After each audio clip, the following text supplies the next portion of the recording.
It was undoubtedly a contempt when he released details about their report when he had received them in confidence so that he could respond to them. That's just another contempt by Mr. Johnson.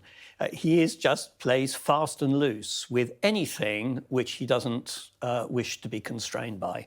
And I think that's what comes out of this report. I've obviously only had time to read the summary in the time available since it was published, but it's completely damning.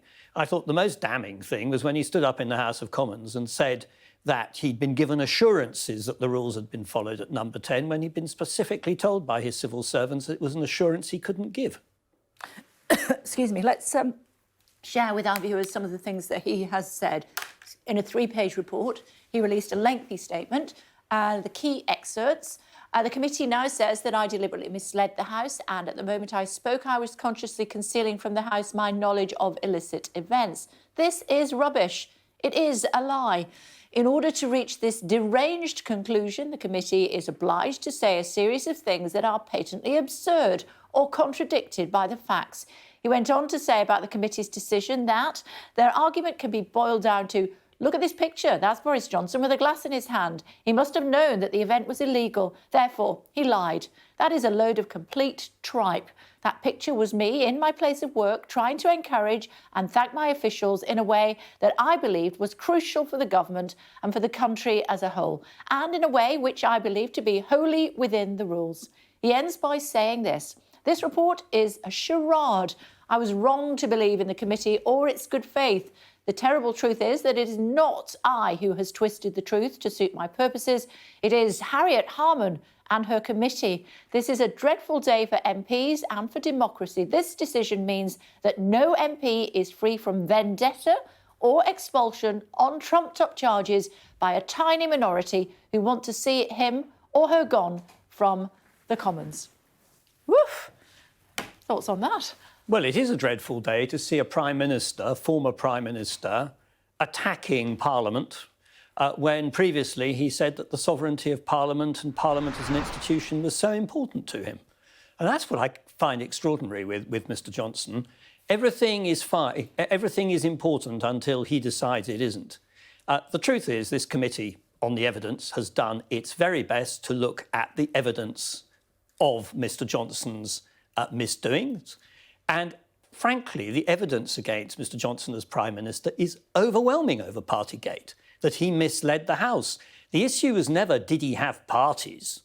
That's one thing. The issue is, did he mislead the House of Commons in answering questions at the dispatch box in a manner that was going to that brought him into the contempt?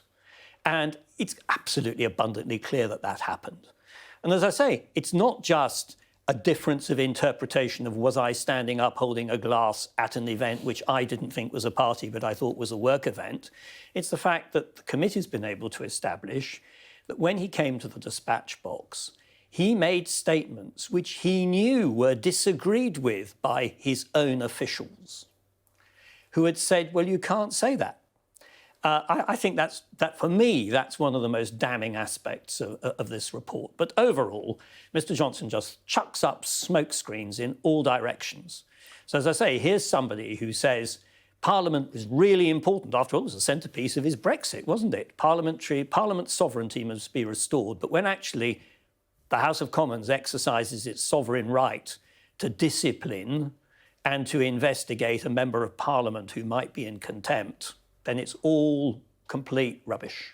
He says it's a vendetta against him. He says that he was rallying the troops, that he had a glass in his hand because he was raising a glass to in support of those that have been working tirelessly through the pandemic. And in addition to that, he says, look at what the Metropolitan Police said. You know, they did find me guilty on one case that was a piece of birthday cake at the start of a meeting, looking at some of the pictures as we're talking to you that have actually been highlighted in the report. But the point is, did he mislead the House of Commons? As to his motivation when he turned up to these meetings, I'm not in a position to comment, although I have to say some of the meetings look rather like parties when you look at the photographs. They don't really look like work events. But even assuming that, he was put on the spot and asked at the House of Commons dispatch box what was going on. And what he replied included quite deliberate lies. You can't just brush that under the carpet. Ministers are supposed to give honest accounts to the House of Commons on facts, and he didn't do it. What do you make of him swiping at members of the committee, including Bernard Jenkins and indeed the chairman of the committee? Well, it seems to me to be all of a piece with the way Mr. Johnson behaves. This committee is the mechanism, it's the only mechanism constitutionally by which the House of Commons can protect its privileges and enforce the standards it expects from MPs towards them. That's what we have. And yet suddenly, Mr. Johnson just thinks that this is something which he can criticise. There isn't a shred of evidence that this committee has acted in a deliberately biased fashion against him. I served on the Standards and Privileges Committee, and my own experience is that when MPs come through the door to work there, they do it in a completely non-partisan way. And the people he's most critical of are people who in the past were in fact his political allies.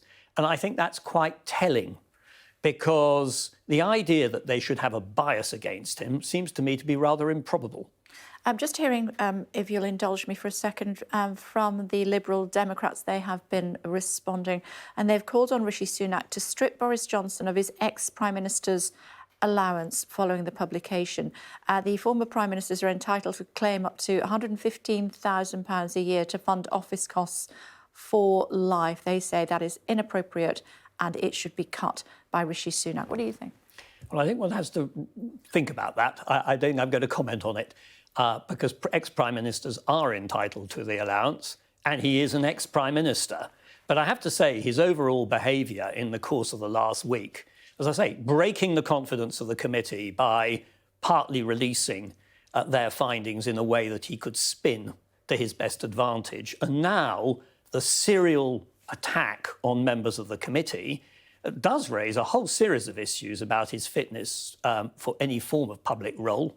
And so I suppose it's something which Mr. Sunak may wish to consider, but I wouldn't want to pronounce on that.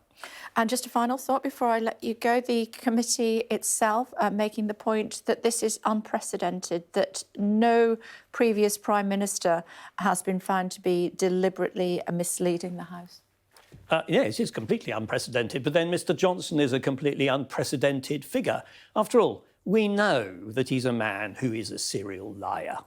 And he lies not only to protect himself, he also lies to smear other people. I've watched it during the course of his career, and he did it when he was Prime Minister.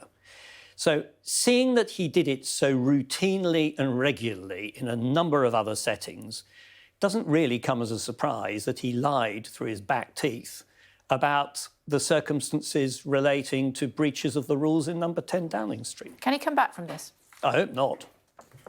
I hope he's gone for good. The country is much better off without him. OK, it's good to see you. Thank you very much indeed for joining us.